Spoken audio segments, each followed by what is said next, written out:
Great. Okay. Well, thank you all for having me today. This is, I believe, not my usual audience. So I understand that you guys mostly are focusing on IT. IT is an element of some of this, but it's also, I think, I'm hoping this will be a chance to kind of communicate to you guys a little bit about what's going on in California with climate change policy. So the name of this talk, and this is sort of an ongoing project for me, so this is, I'm very open to any feedback people have about this as I go forward. But this is, the name of today's talk is Cap and Trade Programs and Climate-Friendly Innovation. So the little roadmap for today, first I want to do a little bit of framing, talking about why, well, how we think technological innovation may be key to answering the climate change problem, and then a little bit about why we think policy might be the key to the key. Then we're going to talk about are cap and trade programs more supportive of innovation than other policy instruments? This has been a big debate in the economics literature. Does anybody here have an economics background? Raise your hand. No? Okay. And then we'll talk a little about how the carbon context can complicate things a bit. And then finally, I'll conclude with some thoughts about making climate policy more innovation compatible. So starting with the framing here. As you probably know, California this summer passed a pretty exciting new piece of legislation called AB 32 that sets a cap on our emissions. And so I'm going to actually target some of these initial slides to talk about the climate change problem from the California context of it. So, what are our emissions of greenhouse gases in California? There are 4 main greenhouse gases that account for almost all emissions. The main one of these is carbon dioxide from fossil fuel combustion. This is basically 83% of the state's greenhouse gases, even without considering imported electricity, which is actually a significant component of what we do with electricity generation in the state. Another main greenhouse gas is nitrous oxides, primarily from agriculture and transportation. We also have methane, primarily from agriculture and landfills. And we have high global warming potential gases, which are primarily used in industry. So these, methane, for example, has about 4 times the global warming effect of carbon dioxide. And some of these high global warming potential gases can go up to like 1,000 times the effect of carbon dioxide in terms of forcing the climate change. So we're particularly, these high global warming potential gases, or these non-CO2 gases, are actually very important because if you reduce them, you would actually have a bigger bang for your buck potentially. And from the IT component side of things, these ones used in industry are things like CFC replacements and things like that, which might be relevant for you guys to kind of be aware of. So I'm not going to spend too much time. Most of the policy really is talking about the carbon dioxide one, but it's, I think, important to have this context of these non-CO2 gases. Okay, so there's very diverse emission sources. And technology has actually helped to make California's emissions profile different than the United States. So here we see greenhouse gas emissions by sector in 2002, separated by these sectors over on the right: other, commercial, residential, industrial, transportation, electric power. So whereas the United States, 40% of greenhouse gases come from electric power, it's only 20% in California. This is because we have hydro, we have a lot of natural gas. We have things that have less CO2 intensity in terms of our way of generating power. This imported electricity thing is an issue. But, and we have higher energy efficiency in California than in the rest of the country. So transportation is actually a much bigger component of the California greenhouse gas emissions load than it is nationally. And we have, before AB 32, we actually had a previous greenhouse gas emissions law that has to do with tailpipes from automobiles. And that's been going through all sorts of Supreme Court sorts of things in the last few years. We're not actually sure if it's going to be upheld or not. But, so we can talk about this more if you want later on. But I did want to say that we are kind of focusing on these 2 sectors particularly. 28% of California's emissions, though, come from industry. And then much smaller on things like residential and commercial. What is the scale of, so that's the California context, but what is the scale of the overall global challenge? Here we see business as usual projections about carbon dioxide emissions, that they will more than double in the next 50 years according to this business as usual scenario. This has to do with expanding demand for electricity around the world. Now, a lot of people say that to get CO2 emissions to more or less stay at today's level, the issue with carbon dioxide is not just that you put it in and you can take it out immediately. You put it in the atmosphere and it's going to stay there roughly 100 years. So the issue is that you're actually building a concentration in the atmosphere rather than just immediate emissions. So to do anything that you want to actually stabilize your concentration of CO2 emissions, this is what people project, this lower line is what people project you have to do to more or less stay at today's levels despite this doubling of overall CO2 levels. So that difference between those two is technological change that you would need from electricity and all these other sources, which are really very important to driving all economies, basically. So in California, and you can see that how this gets wider and wider by like 2050. In California, we had two things that happened. There was an executive order in 2005 that the governor set with various targets, and this legislation that was just passed this summer is actually enshrines two of them into law. Now, this graph shows the blue line is historical greenhouse gas emissions in California. The black line is actually, if you include the electricity imports, as I said, this is a significant component of the overall, it's an important difference. The goals are these green dots, and the gray lines are as you project business as usual. What AB 32 was that it set this green goal into legislation, that we are going to somehow figure out how we're going to cap our emissions to that level by 2020. And you can see where the difference is with the business as usual. But what the executive order the year before was talking about is actually the target that actually stabilizes concentrations, and I should say concentrations, misprint there.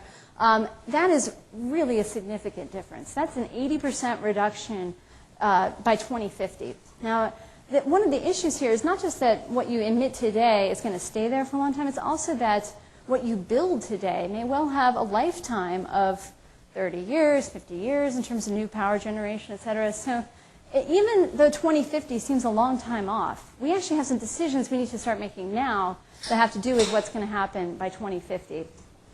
And that's sort of where I start talking about the need for innovation. The fact is that the technologies are really not all there for CO2 stabilization in 2050. And there is a need for innovation, technological change in these different areas, and probably in multiple technology strategies. When I'm talking about technology strategy, well, actually, when I talk about innovation, I talk about a process that includes invention or early stage generation of ideas and trying out a lot of different approaches to things, to getting adoption, which is actually kind of the more commercially acceptable kinds of technologies that are actually out in the commercial marketplace, to diffusion, which is actually further down this pathway of how widely utilized is a technology. That's one of the big issues. Just because you've made something really cool, you know, like some incredibly expensive $4 million car, look, I can do it, but no one's going to buy it, or very few people will buy it. And so you want to bring the costs down, you want to make this consumer friendly, because what you actually want to do from the environmental perspective, of course, is to utilize these things. So you get to adoption diffusion. And then this other aspect of the innovation process, post-adoption, learning from experience. So in the power plant situation, for example, we see that, that you can actually learn to tweak some of the systems that you come up with, because pollution control operators learn things about how to make these things work right. There's actually a lot of tacit knowledge that goes into this sort of thing. So anyway, I need to just lay those out to think that when we say the word innovation, we kind of need to think about what are we actually talking about, because economists a lot of times will actually talk about only the adoption or the diffusion of it, and they will talk less about the invention side of things. I think the average person thinks a lot about the invention, and I think a lot of us don't think about what happens after you adopt it and some of the feedbacks that go on. So I just think it's good to kind of like lay out kind of what are these different aspects of innovation. Now, on the technology strategies, I laid these out for clean energy because that's been a lot of my work. You can think of these things in terms of the distance from a traditional status quo infrastructure. So these first set of things on the traditional power generation side allow you to continue to generate power using the existing technologies, some of them with more or less investment. The second part, the alternative power generation, is more of a radical departure from the existing status quo technology. On traditional power generation, you have a couple of options. You can control emissions. So you can keep generating as much power as you want, but you can actually control the emissions through various approaches. You can do fuel switching, which is what I mean by pre. That's pre-combustion sorts of things. Or you can do post-combustion sorts of things. And that's where you might have heard of this technology, carbon capture and sequestration.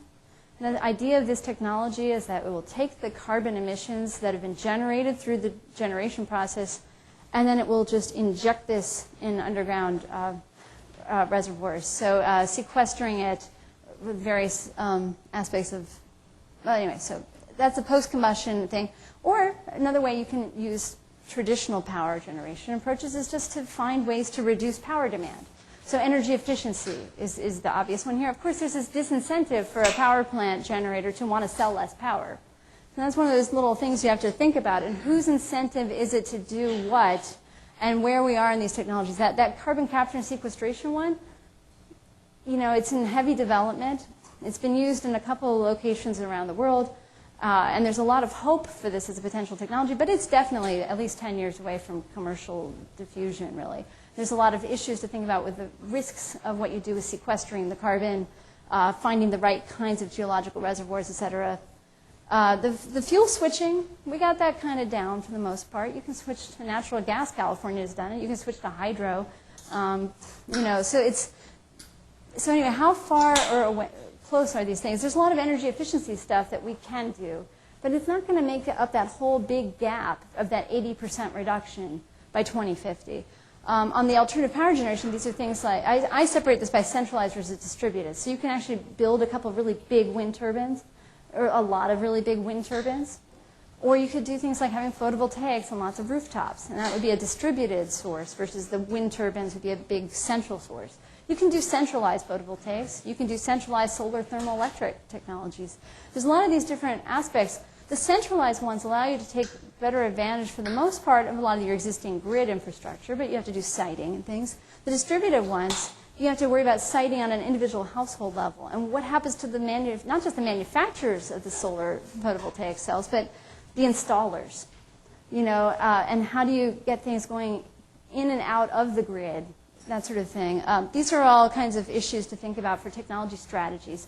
That's in the energy sector. You can think about a similar kind of approach to vehicles if you want, in terms of what allows you to use your traditional engine versus alternative power generation. It's a little bit, you'd probably collapse a couple of these things. But okay, so I just wanted us to sort of think about what do we mean by innovation and what do we mean about technology.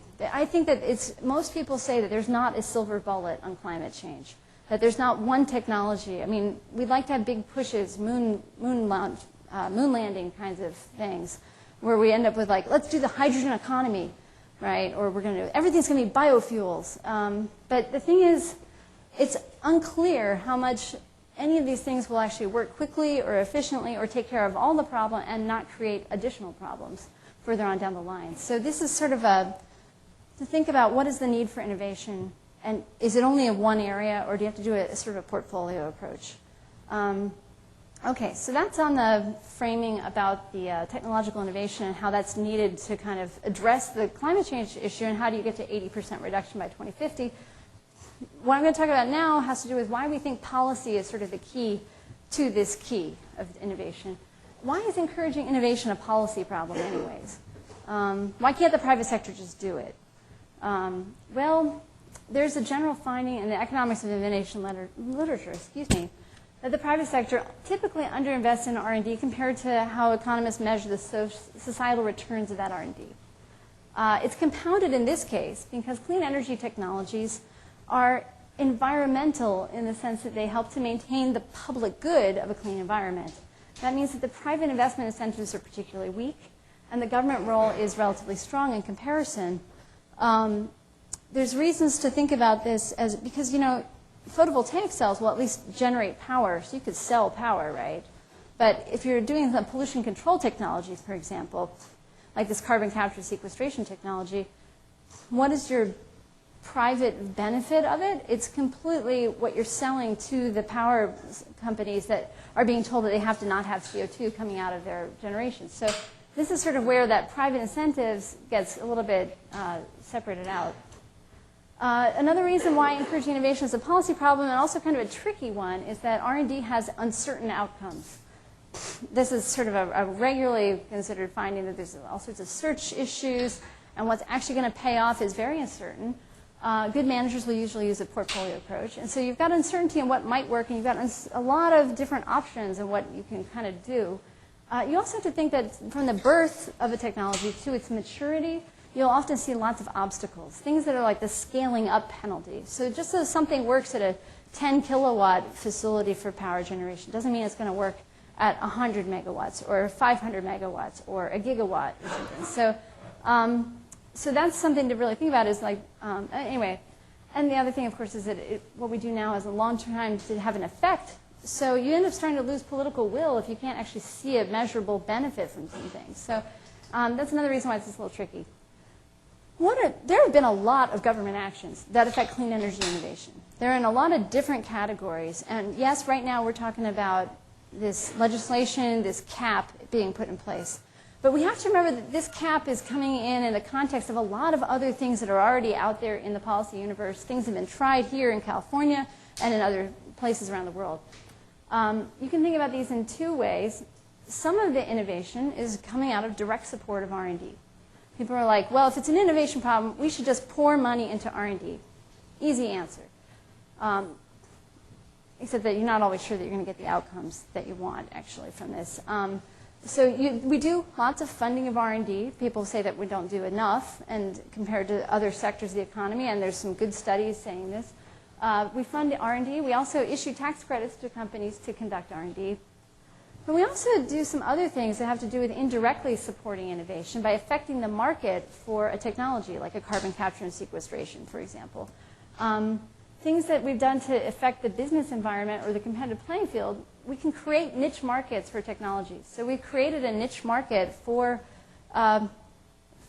distributed generation when we started doing something like PURPA. That's the Public Utility Regulatory Policy Act in 1978. Basically, it made electric utilities start to think about competition on their generation side. So it gave a role for small generators to participate and compete against the regulated monopolies of the utility sector. So we created a niche market for independent power producers in 1978. We've done this in a lot of other ways. We create niche markets just by creating performance standards and other things. We also do a lot of actions that have to do with making innovative technology less expensive. We'll do tax credits to subsidize putting solar water heating units on rooftops in California. That was a big program from 82 to 85. Our goal was to put 350,000 solar water heating units on rooftops. Right now, we have 1 million solar rooftops that we want from it's actually called the 1 Million Solar Roofs bill from this summer. And that's to put photovoltaics on rooftops. So we do lots of things that have to do with tax credits. The Public Utilities Commission has directed regulated utilities to do things that would give you rebates for energy efficiency, right? Because it's not in their private interest really to do energy efficiency, other than not having to do the siting issues about building new generation. Anyway, there's a lot of things we do on making innovative technology less expensive, or technological change less expensive. And then there's a whole range of other things. When you start looking at the history of solar policy in California, for example, you see procurement as government procurement. So government buildings all need to have some energy efficiency or photovoltaics, for example. Or you see a lot of information dissemination programs. We see solar banks. We see a lot of voluntary programs. We see building codes, quality assurance. I mean, a lot of these other things could probably get separated out in this framework a bit. But anyway, so we're doing a lot of things. We have done a lot of things. And it's sort of important to think about it not just as a one-stop approach, because just because you're going to fund a lot of R&D doesn't mean it's actually going to go from invention to actual utilization. So what is the best climate policy regarding innovation? I don't know. I wish I knew. We could all go home right now and enjoy our lunches, you know, and California would be in great shape. This would be awesome. I really wish I knew. But I don't know how to I have some ideas about how you might answer that. And that's sort of been the goal of what I've been doing. I've been studying a lot of different cases to use past experience with policy details and firm behavior to inform understanding what might be happening with climate policy. I've looked at controlling emissions with a couple of examples. I've looked at reducing power demand, looked at some alternative generation cases. I've also been doing these cases with sort of a systematic application of multiple methods, trying to compensate for data issues and to consider the different stages of the innovation process and facilitate cross-case comparisons. I can go into a huge amount of detail about a lot of the insights coming out of this work for things like the importance of the problems coming out of operating experience, or this role of niche markets in fostering a technology, or comparative differences between public R&D versus policies that promote the deployment of technology, or a lot of features on this deployment side about things like policy stringency and certainty. But what I want to talk about today, so the main focus, is this issue about cap-and-trade programs for innovation. Now, in this AB 32 legislation this summer, they said that market mechanisms should be part of what we do, and we're going to leave the details to the California Air Resources Board to come back to us and tell us what we're going to do. Is it going to be only a market mechanism, which is basically, in the way most people are thinking about it, a cap-and-trade program for carbon dioxide? Or are we going to do some more directed policy issues or some combination of these things? And so they kind of left the details up to the bureaucracy, which is a very informed bureaucracy here on air issues. There's a lot of historical reasons. So anyway, so this is all in play right now. Are we going to have a cap-and-trade program for carbon? So that's sort of one thing that you hear. A lot of politicians will say this, that they will say, oh, we need to, like Dianne Feinstein just said this last week or a couple weeks back when she was talking about a national cap-and-trade program. She said, cap-and-trade programs are good for innovation. You hear this a lot. But the thing is, this is sort of an unexamined assumption by political actors. The economists originally were saying this. They've backtracked a bit. This is sort of foreshadowing a little bit what I'm going to say. And I think it's worth exploring this because if we really think we need innovation, we need to understand what these policies might be doing for innovation. Even if it's not the primary reason you might like to evaluate environmental policy generally, we know that to really solve this problem, we need innovation. So anyway, so I'm going to talk more about cap-and-trade programs now. But I know that since there's not a lot of environmental economists in the room, I thought I should go over some of the basics of what is a cap-and-trade program for innovation. So here's the what and the why in a nutshell. The basics is that policymakers will set a cap on emissions, and that the sources of those emissions receive tradable allowances that are equivalent in sum to the cap. This is the ideal. And so then what happens is that then you can trade these allowances. That the goal is to incentivize sources to reduce emissions in the most cost-effective way. So if it's easy for one source to reduce emissions, that's great, and they can even make money for doing it because somebody else who has a much harder time reducing their emissions can buy credits from the guys who did manage to reduce their emissions. So there's this buying of a pollution right going on, and economists like this because it talks about being an efficient allocation of resources for environmental pollution. But the thing is, there's a lot of things going on with this. So economic theory on this, the original expectation, like I said, and the general consensus for most of the studies until about 2000 was that cap-and-trade programs would encourage innovation more than other policy approaches.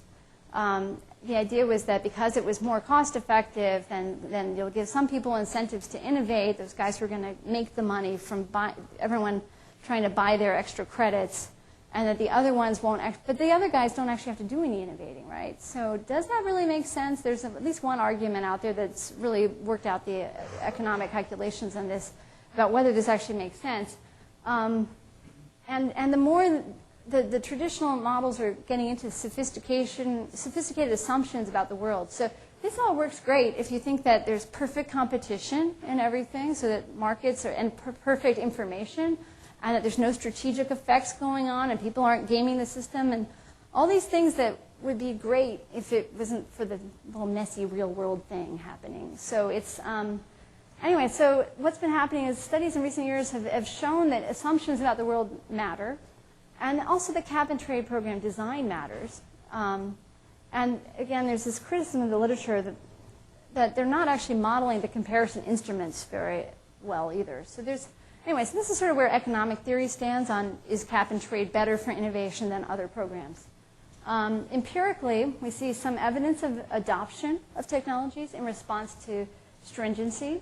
We also see, though, that there is evidence in most cases of looking at existing cap and trade programs, which have traditionally been done on air quality control for certain things, not this leaded gasoline one, but the big ones people think about are usually these air quality ones, and their parallels are for carbon emissions. That's why they're taking the air quality ideas.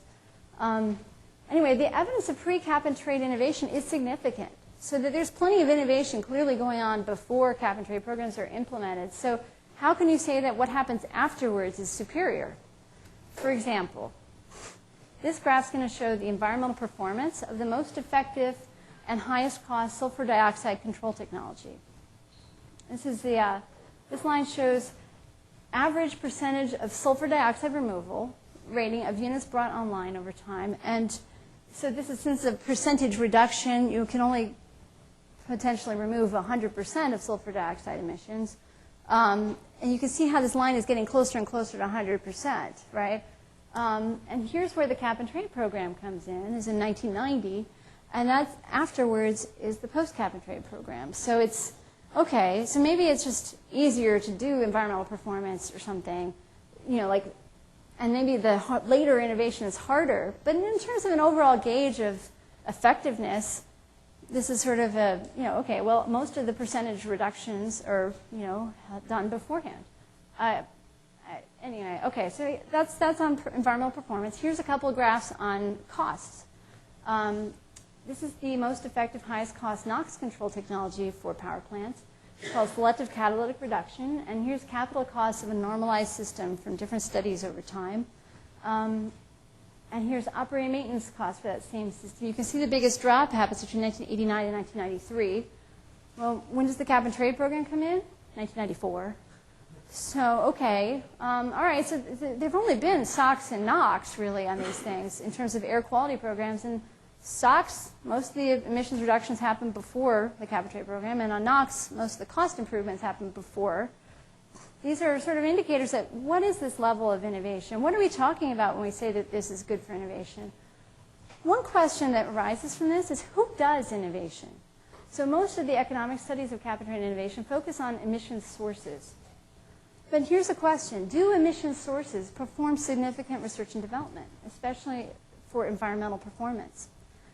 Reasons to believe that they won't include the fact that the electric power industry was in so much trouble for not doing R&D back at the time of the Northeast blackout in the late 60s that an administrative law judge said, you must do more R&D. And the electric power utilities created a research consortium known as Electric Power Research Institute, or EPRI, which is very unusual in terms of actually existing long-standing R&D consortia. So this was a clearly seen problem that electric utilities do not usually do as much R&D as people want. That has to do with regulated monopolies potentially and other reasons. But okay, so there's a reason to believe starting out that you don't think emission sources will probably do a lot of R&D. And also in environmental performance, right? Because it's not their privately valued good to actually have less sulfur dioxide. They want more power, and they want reliable power. I mean, this is the general economic fundamentals of these things. So, okay, so that's what I would expect to see. And so I've gone through and I've looked at patenting activity. And you see for sulfur dioxide control technology, the little brown line is the targeted firms in a cap and trade program. And the yellow line is all the non-policy targeted private firms, basically. It's non-policy targeted organizations. Most of them are private firms. And the same thing happens for NOx control. So it really isn't that the electric power industry is actually doing, at least the patented industry. And you've got a lot of reasons to believe that they wouldn't be doing most of it. And here's a little bit more of a breakdown. The red bar is actually individual inventors. And that's a relatively significant proportion of things like pollution control systems for great big coal-fired power plants, for example. Universities are up there in the orange bar at the top. So maybe we should start thinking about these emission sources and be more specific and call them adopters of technology, right? Because we want them to buy these systems and utilize these systems or switch fuels or whatever the competing alternatives are to reduce emissions. So they are adopting technology, they are changing process systems, and they are changing their fuels, and they're adding things to their smokestacks, but they're not actually doing the invention. Previous cap and trade programs are on a limited set of sources and in concentrated industries. And this is most of the experiences with electric power plants. And most of the technology has been there to adopt before they put the cap and trade program on.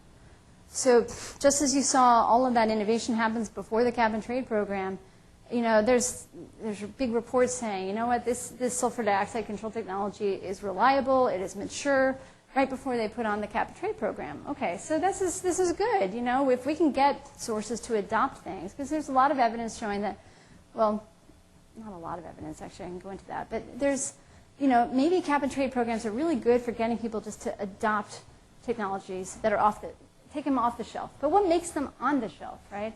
And one of the issues has also been that there have been unpredictable allowance prices in a lot of these things. So these markets turn out to be a lot less predictable than people hope.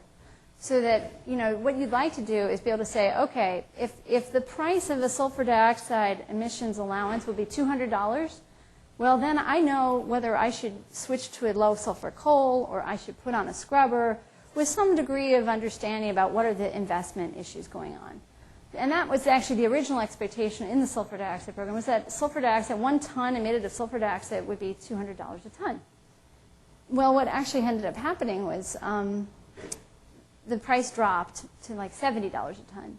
And that was a pretty significant change, and a lot of orders for scrubber technologies, for example, were dropped as a result of how this price stuff happened. But that's actually happened a bit, where the price has gone down to a floor. There's also been very unpredictable price spikes. For example, there was a NOx cap and trade program in California where tons of NOx emitted was valued at like around a little under it was under $100 a ton. And all of a sudden, during the electricity crisis in California, the price went up to $45,000 a ton.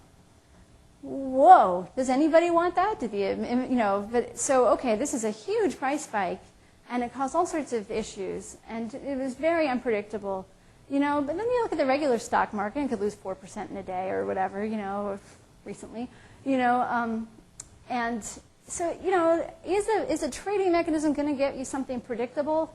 No. Do you want I mean, you know, maybe to some extent, but there's been all these errors in expectation about this stuff. There's been these price spikes. There's been these floors. So there's a lot of reasons where we see that these things are not that predictable. And here's an example of price volatility in the sulfur dioxide case, where you see that the price shifts an average of 43% a year. Well, okay, so that's, all right, so here, that's just something to kind of let us know about the volatility in these things. The carbon context complicates things a bit more. Right? We talked about how diverse the set of emission sources are. We talked about how there's no mature technology to adopt.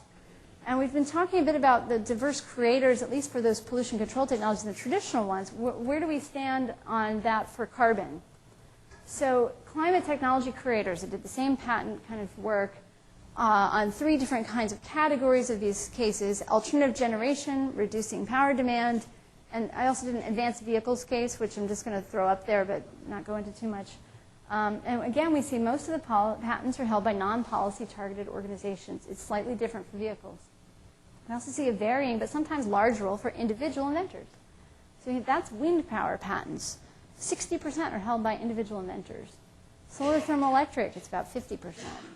Much smaller for photovoltaics, but all of those, the red and the orange and the yellow and the green, are all not the electric utility industry, which would be brown if it was on the graph.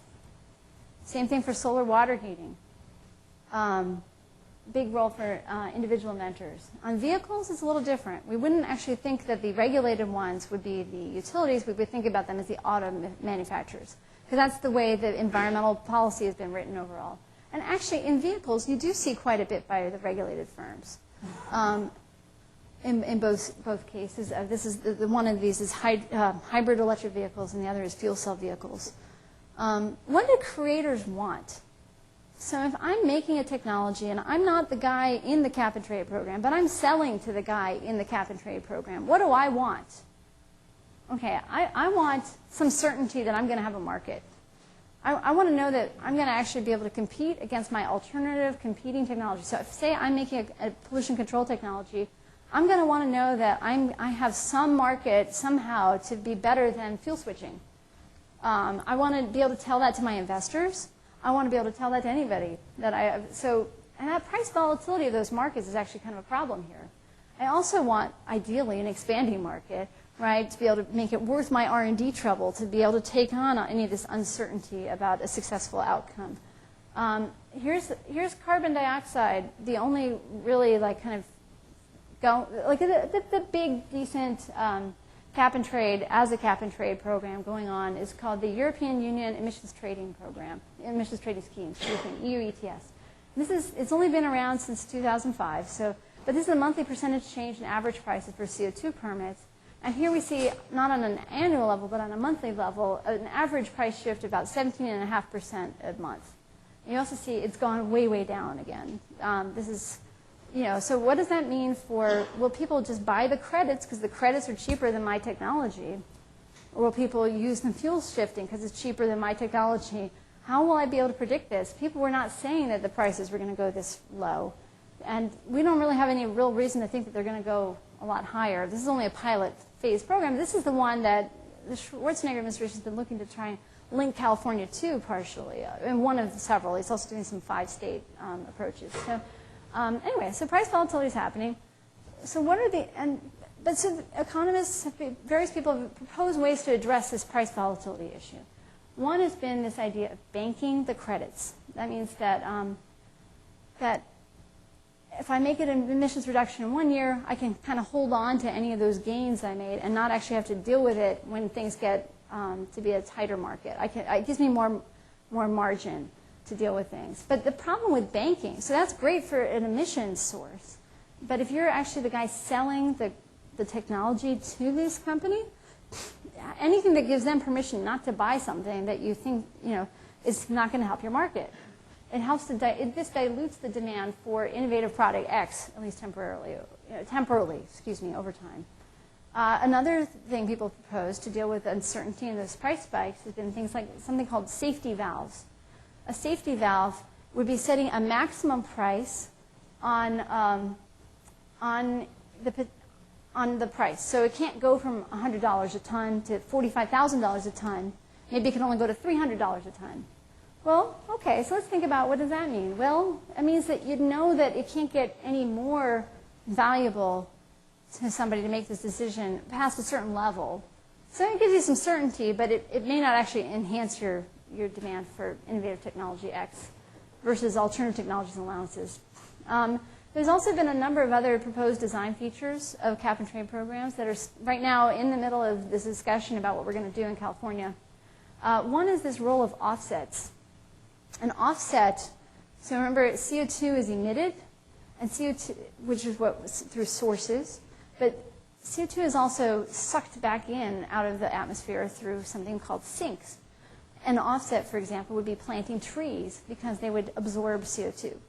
I mean, this is the most basic kind of offset. There's lots of other complex offsets, but at least on that basic level, you're actually diluting the demand for innovative technology X because you're not actually just competing now with other people serving the power sector. You're competing with what's the price of tree planting going to be and what's the price of all these other things going to be. So you're diluting the demand through these offsets. There's this issue about the initial allocation of the permits. So there's been quite a bit of work on this. Do you set the initial permits for various sources at the level of their existing baseline emissions, or do you set it at a level where they actually have to auction off the right to hold my initial permits? And economists say that if you can auction it off, you do better in terms of innovation. It makes sense, right? Because if they get allowances for free, they're less likely to do anything about those emissions. And you can also see kind of initially who has higher willingness to reduce emissions. Most of the existing ones out there have been grandfathered. There's a new one now in the Northeast states on cap and trade. It's called the Regional Greenhouse Gas Initiative, RGGI. And they've actually put in a provision to make sure that that a minimum of 25% of the allowances would have to be auctioned. And the individual states that are involved in this have actually said much higher. And there's, I think, about 4 or 5 states now that have said we'd like 100% auctioning of allowances. So, okay, so that's kind of an interesting issue we should be thinking about. If we're going to do a cap and trade program in California, you should probably at least auction off the allowances. What about linkage to other cap and trade programs? I think this one's a little unclear. So if we combine California with Arizona and those other, there were 4 other western states that the governor just came out with this idea of a large cap and trade. Well, that potentially increases the market for innovative product X.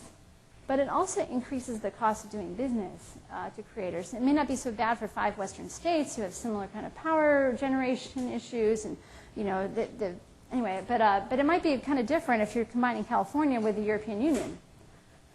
This is increasing your cost of doing business a bit, but I think it does potentially increase your market.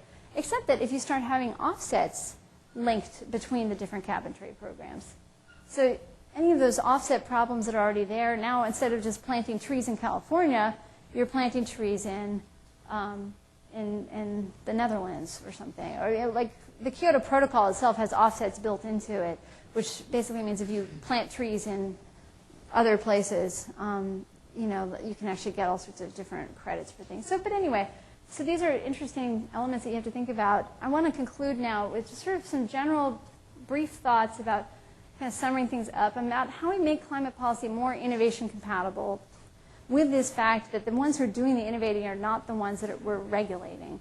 Well, we should think about these creators. We should think about how do they answer this question.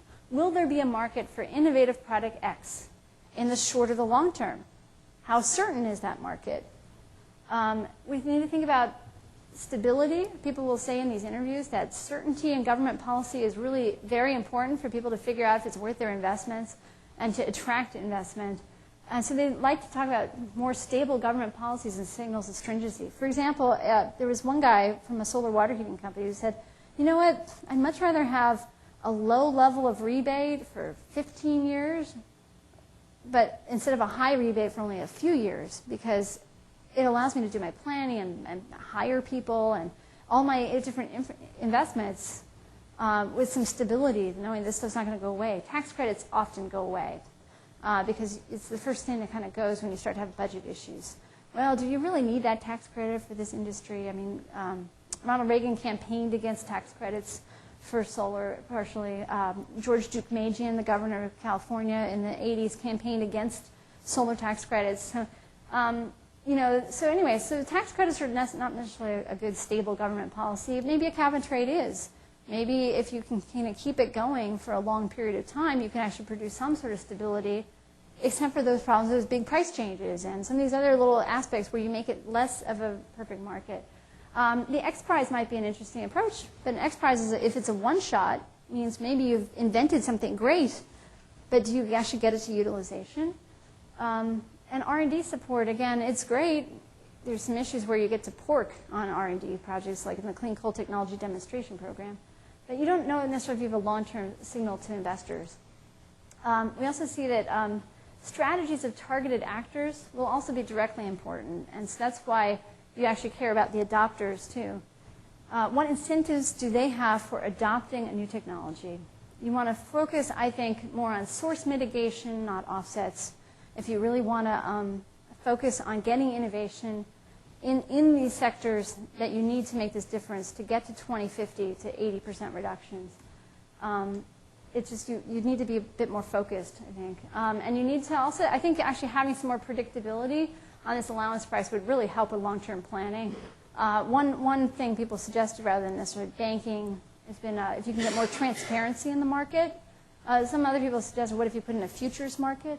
But that's pretty difficult in thin markets like the NOx issue. Maybe it wouldn't be such a thin market in a carbon market. So maybe there would be some room for some hedging or some other instruments like that to reduce the predictability problems. And then finally, the real goal is how do you make emissions more a part of the bottom line competitive strategy of the polluters or the sources of emissions. So I think there's one last thing I want to mention is there's an interesting example of the Japanese energy efficiency standard. It's called the Top Runner program, and it rewards the best actors by setting the standard to their action. So saying that, okay, you've managed to get energy efficiency at this level, that's great. Everybody else, you got to get emissions reduction, energy efficiency at this level. This forces your competitors to actually have to catch up to you, and it adds cost to them, meanwhile rewarding you to keep going forward. So it's an interesting kind of thing to think about in terms of how do you strategically set up incentive programs for carbon policy to deal with this innovation issue. So, okay, thank you all for your attention for something that's not in your regular thing.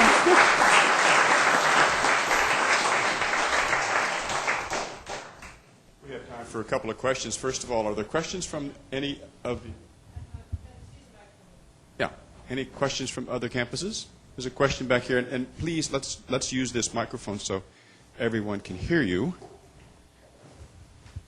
Okay, hi, I'm a graduate student in this department in mechanical engineering, and my question concerns the price stability that you spoke quite a bit about. In particular, it seems like, first I'd like to know a little bit more about why there is such instability. On the one hand, it seems like maybe there's too few players involved, and that leads to the instability. And maybe a possible solution to that would be to incorporate the carbon emissions from gasoline, which represents a huge part of the CO2 emissions, into the pricing scheme. And that the inertia of such a big sector could help stabilize the prices maybe. And maybe just a second comment is I noticed that you didn't speak about nuclear. And if you build a 1 gigawatt nuclear power plant and they suddenly apply for carbon credits, what's that going to do to price stability? Right. That has to do, well, let me take your second point first. That has to do with where those economic models are now starting to think about the strategic effects here, because they'll end up changing the whole way the market works, because it will make the price, it'll be a lot more free money, because you'll end up having a lot of credit for this one or source. I mean, nuclear is one example. There's other examples. Yeah, so that's exactly what's sort of happening with like how the prices start to go down a lot. Your first point, I think, is a very interesting point. They've been talking about, there's a paper that I know a couple people have been working on in terms of what are the gains for trade between the vehicle sector and the energy sector. And that's a big question. There's some institutional constraints going on, though, because of how some of these sources have been set up in terms of how we regulate these things. But yeah, actually, from what that paper was showing, there would be significant gains to training by bringing in vehicles into it. But there's a lot of, like I said, institutional issues, feasibility issues. How do you deal with a consumer of the automobile in one of these sectors, in one of these trading programs? Or do you just, for example, in the leaded gasoline one, you could actually try to focus it on the refiners. So they had but it's not clear.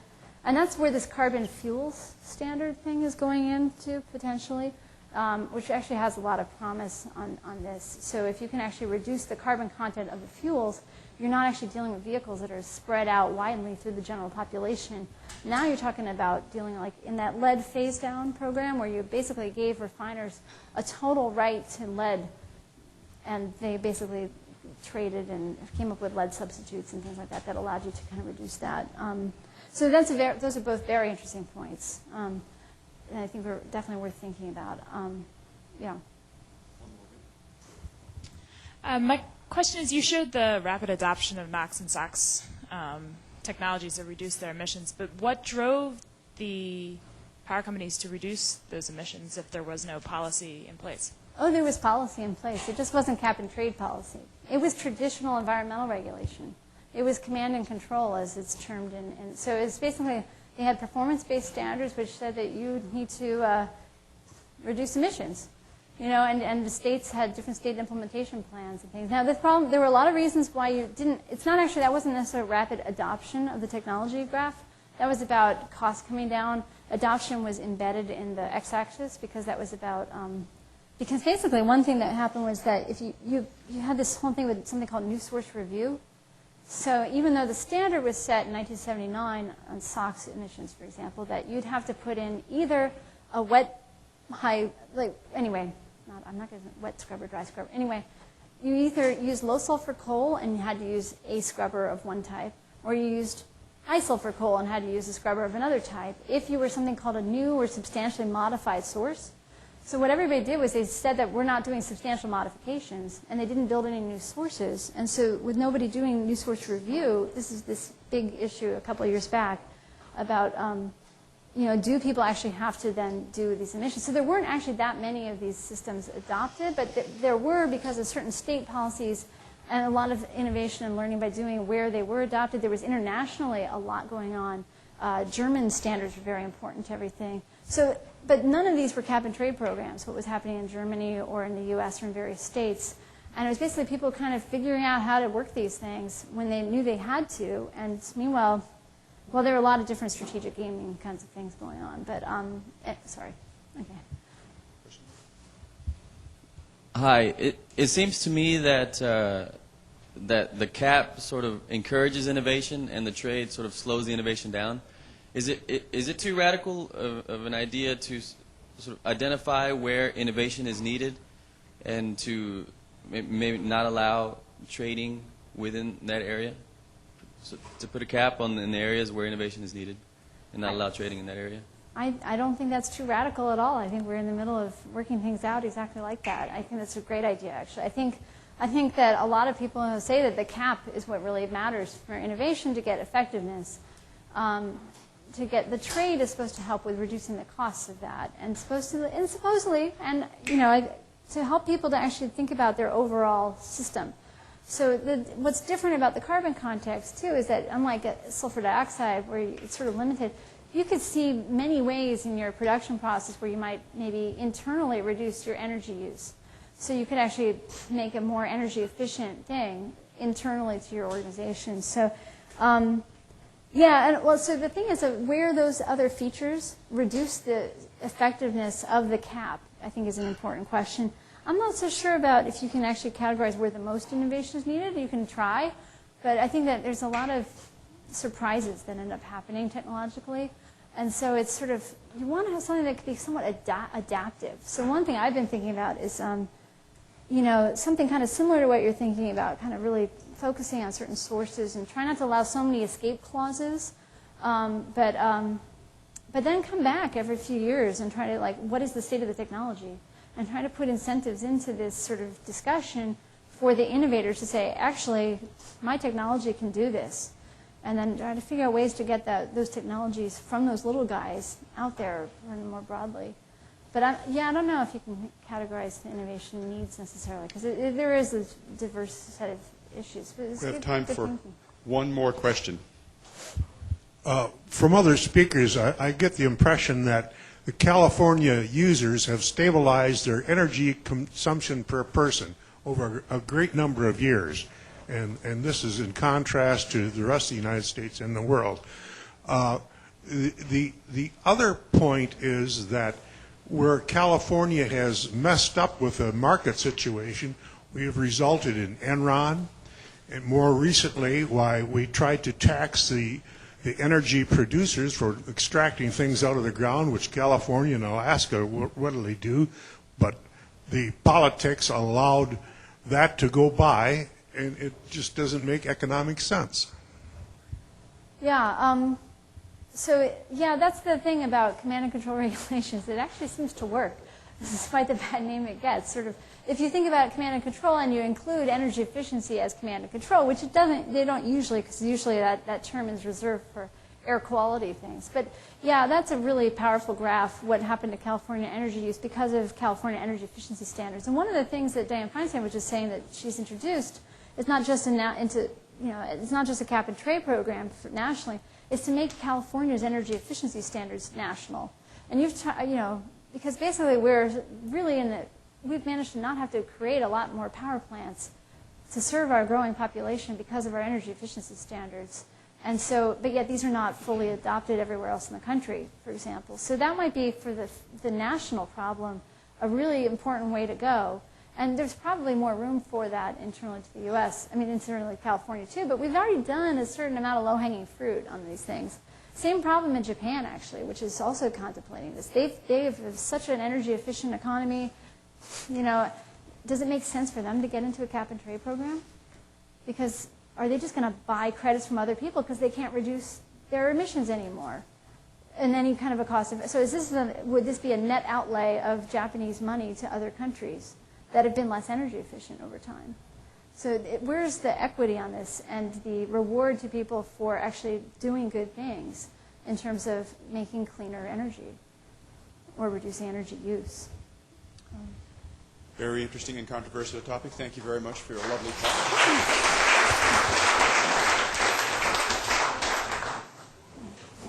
I know I put a lot of people to sleep.